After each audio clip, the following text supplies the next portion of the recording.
필리핀은 한국을 군사적 롤모델로 보고 있습니다. 전쟁 폐허에서 불과 50년 만에 자주국방과 첨단무기 수출국으로 도약한 한국의 역사 자체가 필리핀에게 강렬한 영감을 줬습니다. 외신 로이터즈는 이를 전후국에서 수출국으로 진화한 유일한 사례라며 한국은 기술과 신뢰로 아시아의 방산 질서를 재편하고 있다고 평가했습니다. 또 필리핀 국방부는 한국은 우리의 미래가 될 수 있다고 공식 보고서에 기록했을 정도로 높은 신뢰를 보였습니다. 그런데 한국이 또 한 번 일을 냈습니다. 세계 곳곳에서 무역 장벽과 관세 폭탄이 쏟아지는 요즘 방산 수출은 그야말로 하늘의 별 따기가 됐습니다. 그런데 이런 불리한 환경 속에서도 오직 한국만이 필리핀의 마음을 완전히 사로잡았습니다. 바로 현대중공업이 필리핀 해군에 신형 호위함 2척을 추가 수출하는 협상에 들어갔다는 소식입니다. 놀라운 건 이게 단순한 함정 판매가 아니라 필리핀 해군의 주력함 12척 중 12척 모두가 한국산이라는 점입니다. 전 세계가 관세와 보호무역에 신음하는 와중에 한국이 이뤄낸 이 결과는 국방산업이 단순한 제조업이 아니라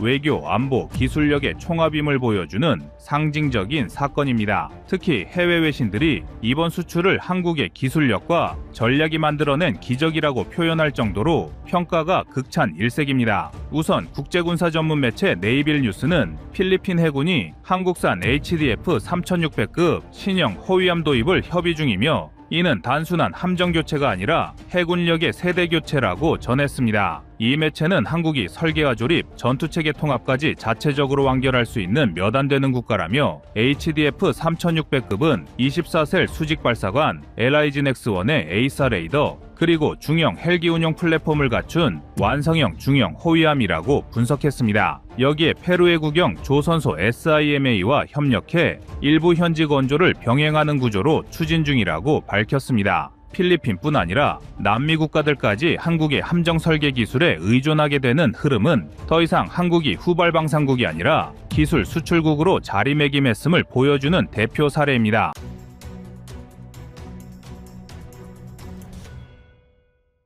필리핀이 한국 무기를 구입하게 된 계기는 단순한 가격 경쟁력이 아니라 신뢰를 증명한 유일한 나라가 한국이었다는 역사적 경험에서 비롯됐습니다. 2010년대 초만 해도 필리핀은 해군 함정은 미국 잉여군함, 공군 전투기는 중고 F5, 육군 장비는 노후 미국제 차량과 소총으로 버티고 있었습니다. 국방 예산은 GDP의 1.1% 수준으로 동남아 최하위였고 그 결과 남중국해에서 중국 해경이 필리핀 영해를 침범해도 속수무책이었습니다. 이런 절망적인 상황 속에서 2013년 필리핀 정부는 국산화는 어렵고 검증된 파트너와 함께 간다는 결단을 내렸고 그 첫 번째 손을 내민 나라가 바로 한국이었습니다. 당시 한국은 이미 인도네시아, 이라크, 태국 등의 방산 수출을 확대하며 신뢰를 쌓고 있었고 특히 FA-50 경전투기의 인도네시아 공동개발 성공과 카이, 현대중공업의 납기 준수율 98%가 세계적으로 화제가 되었습니다.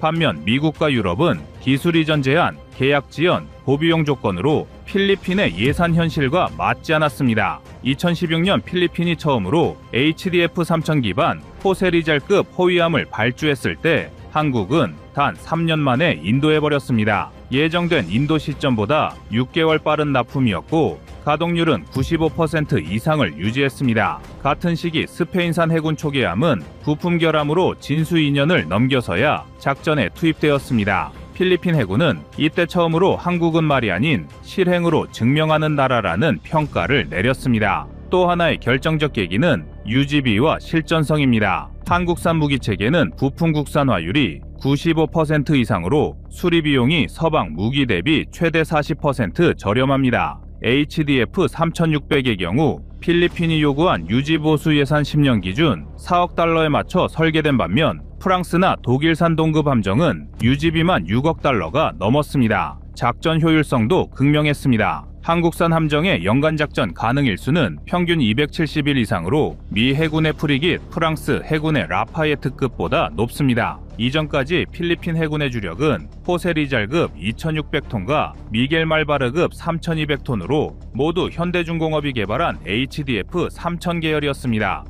하지만 이번에 논의 중인 HDF 3600급은 배수량이 3600톤으로 증가하며 작전 지속력과 생존성이 대폭 향상된 모델입니다. 함정 길이는 약 130m, 최대 속도는 30노트에 달하며 대공, 대잠, 대함 작전을 동시에 수행할 수 있는 멀티미션 플랫폼으로 평가받습니다. 또한 기존 옷에 리잘급이 탑재 여유 공간만 확보한 방식으로 설계됐던 반면 HDF 3600급은 VLS, CIWS와 같은 근접 방어 무기와 유도탄 통합 시스템이 모두 실장된 완전 무장형으로 설계되었습니다. 다시 말해 이번 수출은 단순한 수량 확장이 아니라 필리핀 해군의 전력질적 도약이라는 의미를 갖습니다. 흥미로운 점은 필리핀이 이 함정을 선택한 배경이 가격이 아니라 신뢰라는 것입니다. 방산 시장에서 필리핀은 오랫동안 미국, 스페인, 프랑스 등 서방의 무기 체계에 의존해왔습니다. 하지만 잦은 납기 지연, 높은 유지비, 그리고 부품 공급 불안정 문제로 작전 가동률이 낮아졌습니다. 실제로 2010년대 초반 필리핀 해군의 함정 가동률은 평균 58%에 불과했습니다. 반면 한국산 함정은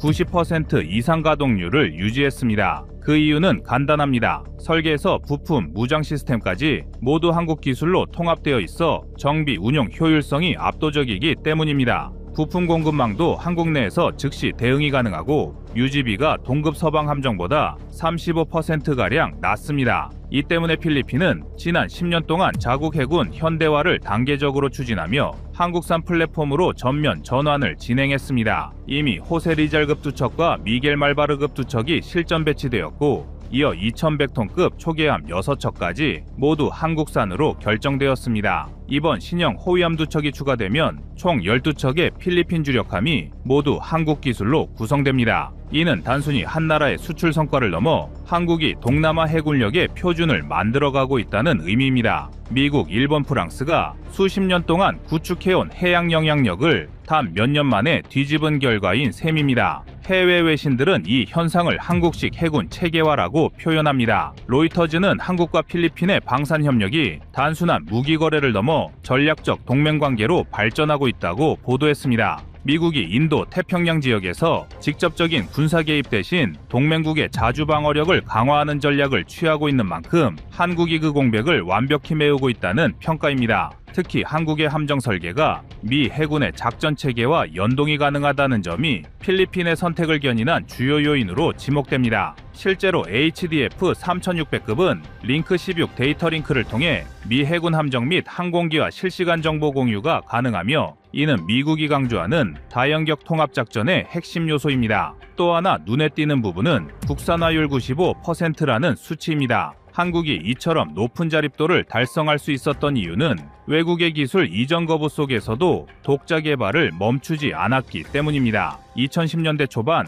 한국은 함정용 전투 체계와 A사 레이더 기술을 확보하려 했지만 미국과 유럽은 기밀 유지를 이유로 기술 이전을 거절했습니다. 당시 한국 방산업계는 좌절 대신 도전을 택했고 LIG넥스1과 한화 시스템이 공동으로 국내형 전투체계를 개발했습니다. 이로 인해 HDF 3600은 레이더, 통신, 유도무기, 전투관리 시스템까지 모두 국산으로 통합된 유일한 동급 함정이 되었습니다. 더욱 놀라운 것은 이 모든 성과가 코로나19 팬데믹과 글로벌 공급망 위기 속에서 이루어졌다는 점입니다. 원자재 가격 급등, 해운비 폭등, 선박 엔진 부품 수급 지연 등으로 유럽과 미국 조선사들이 일제히 생산 차질을 겪을 때 현대중공업은 군수용 공급망을 완전히 한국 내로 돌려 리스크를 최소화했습니다. 이 덕분에 납기 준수율은 98%에 달했고 이는 방산계약 신뢰돼서 결정적 요소로 작용했습니다. 실제로 폴란드의 K2와 K9 수출에서도 한국은 계약을 지키는 나라라는 신뢰가 형성되었고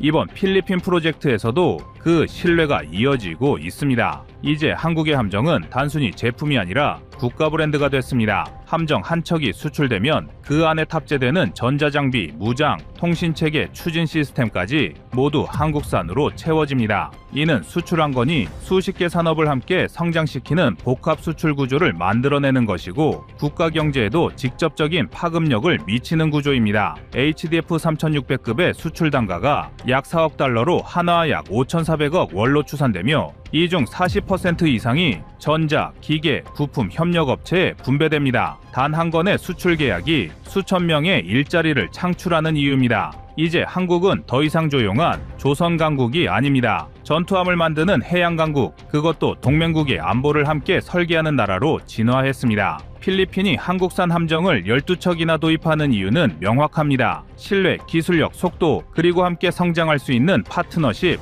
바로 그 네 가지가 한국이 세계를 놀라게 만든 이유입니다.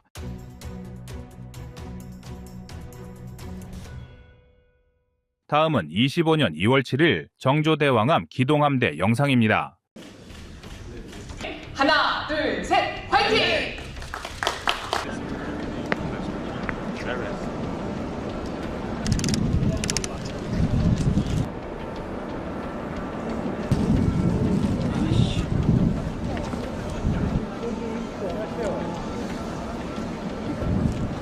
그리고 앞에 있는 차를 좀.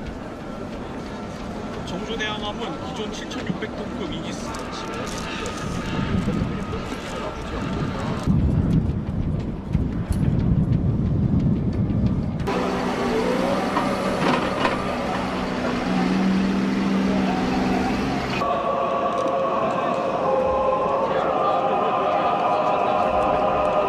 우리 해군의 염원 기동함대 사령부가 마침내 창설됐습니다. 기동함대는 미사일 발사 징후를 사전에 포착해 발사 전에 제거하는 킬체인 전략과 한국형 미사일 방어 시스템, 그리고 여기에 대량 응징 보복 개념을 더한 삼축 체계의 완성이라 할 수 있는데요. 우리 해군은 지난 2일 기동함대의 모항인 제주 해군기지의 정조대왕함을 포함한 이지스 구축함 4척 등 구축함 10척과 군수지원함 4척이 배치됐다고 밝혔습니다. 기동함대 사령부엔 정조대왕함급 이지스 구축함 3척과 세종대왕급 이지스 구축함 3척 등으로 구성되는 71, 72, 73 기동전대와 군수지원함으로 구성된 77기동 군수전대, 제주 기지전대 등 5대 예하부대가 포함됩니다. 1989년 전략 기동함대의 창설 필요성이 대두된 이래 무려 33년 만에 수건 사업이 이루어진 것인데요. 그래서 준비했습니다. 오늘은 대한민국 기동함대의 전력과 앞으로 변화될 동북아 힘의 균형에 대해 자세히 알아보겠습니다.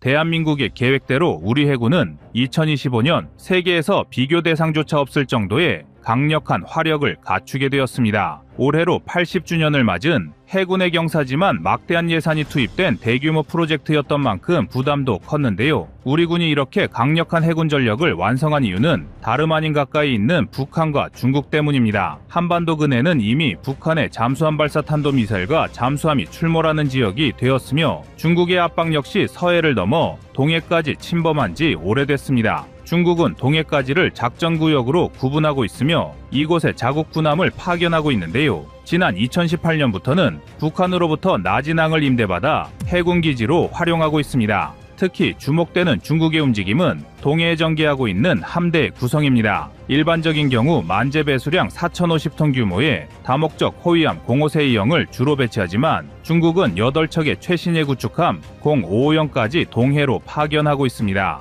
여기에 스파이함인 8.1웨이형까지 주력으로 배치하고 있습니다. 8.1웨이형은 타깃의 전파정보, 음향정보 등을 수집하는 역할을 수행하는데요. 전파를 통해 이동하는 암호화 코드를 자체적으로 해석할 수 있을 뿐만 아니라 해저 지형을 조사하거나 수중 음향 정보를 수집하는 등 민감한 정보를 수집 분석합니다. 이는 곧 대한민국의 잠수함 전력이나 소나가 발생하는 수중 음향 정보까지 중국이 수집할 수 있다는 의미인데요. 중국의 이러한 행동은 대만, 필리핀 연안에서 보인 모습과 한치도 다르지 않습니다. 문제는 중국이 붕어빵 찍어내듯 함정을 양산해가면서 발생하는 양적 격차 탓에 우리 해군의 대응이 어려워지고 있다는 것입니다. 실제로 우리 해안에 진입해 작전할 수 있는 중국 군함의 수가 19척인데 반의 비례 대응이 가능한 해군 이함대의 군함은 10척에 불과합니다. 그마저도 북한 대응이 주 임무라 쉽지 않은 상황입니다. 더욱이 앞서 말씀드렸다시피 동해를 통한 서태평양 진출을 꿈꾸는 중국은 동해 함대의 전력을 증강하고 있는데요. 그나마 다행인 건 대한민국이 더 이상 중국의 만용을 가만히 앉아서 두고 보지는 않는다는 것입니다. 우리 군이 창설한 기동함대는 기본적으로 적에게 무력을 행사하는 역할을 담당하고 있는데요. 이러한 기대는 구축함에 따른 감시체계에 쏟아부은 예산만 봐도 알 수 있습니다. 무려 21억 달러, 한화 약 2조 7천억 원 상당의 해상 초계기 PA 네이포세이돈 6대가 당장 기동함대에 배속될 준비를 하고 있습니다. 여기에 대한민국의 주력 함급이 총집합된 최강의 전력 제7기동함대의 화력은 단일 함대 기준으로는 전 세계에서 비교할 대상이 없는 수준인데요. 배수량 12,000톤 규모의 정조대왕급 구축함을 중심으로 배수량 5,500톤 규모의 충무공 이순신급 구축함과 세종대왕급 구축함으로 제7기동함대의 토대를 만들었습니다. 그리고 여기에 정조대왕급 구축함 이상으로 국산화율을 증가시킨 7,000톤급 한국형 차기 구축함 통칭 KDDX 6척이 추가될 예정입니다. 국방부의 청사진에 따르면 제7기동함대는 3개의 기동전대로 편성될 예정인데요. 총 18척의 구축함이 한 개 전대당 6척씩 배치되는 셈입니다. 더구나 우리 기동함대의 플래그십이라 할 수 있는 정조대왕함은 단순한 이지스 구축함으로 정의될 전력이 아닙니다. 기존의 7,600톤급 세종대왕 구축함보다 더욱 진화한 전투 시스템을 갖추고 있으며 특히 북한의 SLBM 요격 및 적 잠수함 격침에 특화된 함정입니다. 또한 대한민국 최초로 국내 기술로 개발한 첨단 음향 탐지 체계를 탑재해 적 잠수함을 완벽하게 탐지할 수 있으며 북한이 자랑하는 신형 SLBM도 포착과 동시에 요격할 수 있습니다. 심지어 중간 단계에서 SM3로 놓친 적 탄도탄을 종말 단계에서 SM6로 잡을 수도 있습니다. 그뿐만 아니라 MH-60R 시호크 해상작전 헬기를 탑재해 강력한 대잠작전 능력까지 보유했는데요. 이는 단순히 미사일을 막는 방어적 역할을 넘어서 선제 타격까지 가능한 다목적 공격형 구축함이라고 볼 수 있습니다. 한 명인 정조대왕함은 조선의 중흥을 이끈 22대 국왕 정조에서 따왔는데요. 선덕여왕이나 영조대왕, 근초고왕 등 물망에 올랐던 다른 이름을 제치고 선정된 이유가 재위 시절 문무에 능했고 군사에 밝았던 정조대왕의 업적 때문이었습니다. 기동함대의 구호 역시 살벌합니다. 스트라이크 퍼스트 스탠드 라스트, 즉 가장 먼저 타격하고 맨 끝에 철수한다는 뜻입니다. 이처럼 정조대왕함은 해상작전과 상륙작전 지원뿐만 아니라 킬체인 한국형 미사일 방어대량, 응징보복의 3축 체계를 담당하는 전력으로 함대지 순항미사일에 함대지 탄도미사일까지 더해 유사시 북한 전역의 목표를 타격할 수 있는 데다 북한 미사일까지 요격할 기능까지 갖추고 있습니다. 여기에 정조대왕함은 국가정책에 따라 해외로 나가 국제안보에 기여할 능력도 보유하고 있습니다. 그렇다면 한반도 주변의 관할 해역뿐만 아니라 전 세계 바다로 나가 해상교통로를 지키는 부대, 기동함대 창설이 북한에는 어떤 의미일까요? 기동함대의 창설을 기점으로 지금까지 대한민국 해군의 임무였던 방어가 공격으로 바뀔 수도 있을 것이란 전망을 하는 전문가가 늘어나고 있습니다. 기동함대는 단순히 해상에서 대한민국을 지키는 체계가 아닌 북한이 한반도 근해에서 감히 도발할 엄두조차 내지 못하도록 강력한 무력 시위를 펼칠 수 있는 수단이라는 뜻이기도 한데요. 실제로 정조대왕함을 중심으로 한 기동함대는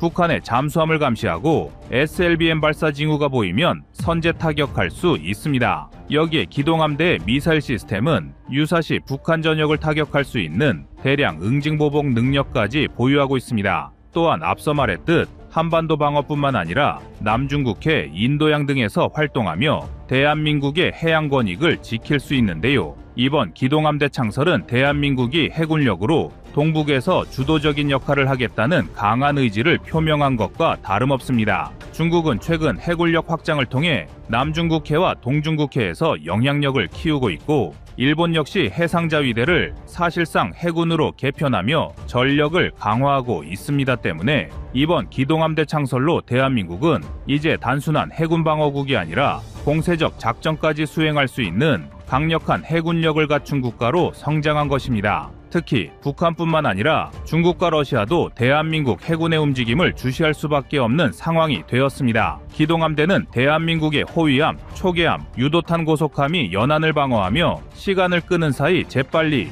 위험지역으로 파견되어 무력을 행사하는 역할을 기본으로 하는데요. 아무리 물량으로 승부하는 중국이라 해도 이 정도 수준의 함대와 동해나 서해에서 맞붙는 것은 상당한 부담일 수밖에 없습니다. 다만 해결해야 할 문제점은 여전히 존재합니다. 현재 기동함대는 P3 오라이언 해상 초계기의 도움을 받고 있지만 추후 편성이 예고된 P-8A 포세이돈의 활주로를 아직 마련하지 못한 것입니다. 바다 깊은 곳에서 움직이는 중국의 잠수함 전력을 막아내기 위해서라도 포세이돈 초계기의 도입은 필수라 할 수가 있으며, 특히 방어에 특화된 대한민국 해군에는 해상 초계기의 지원이 반드시 필요한데요. 기동함대의 활약이 본격화하는 올해부터 이 문제 해결을 위해 우리 정부와 군이 발빠른 움직임을 마련해야 할 것입니다. 이미 1980년대부터 우리 해군은 북한과 중국 그리고 일본의 해군력에 대응하기 위한 전략 기동함대 창설의 필요성을 주장했고, 1995년 해군 참모총장은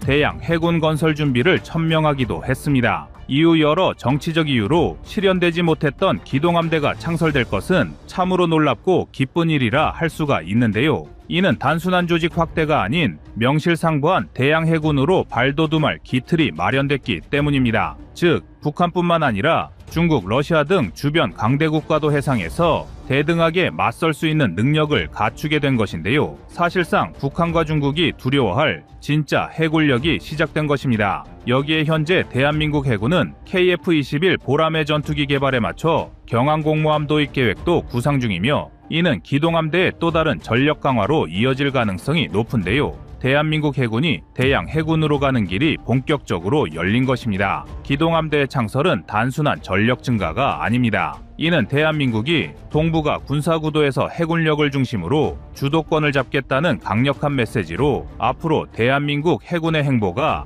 한반도뿐만 아니라 국제사회에서도 중요한 변수로 작용할 것이며, 해군력 강화를 통해 북한과 중국의 위협을 견제하는 중요한 역할을 하게 될 것입니다.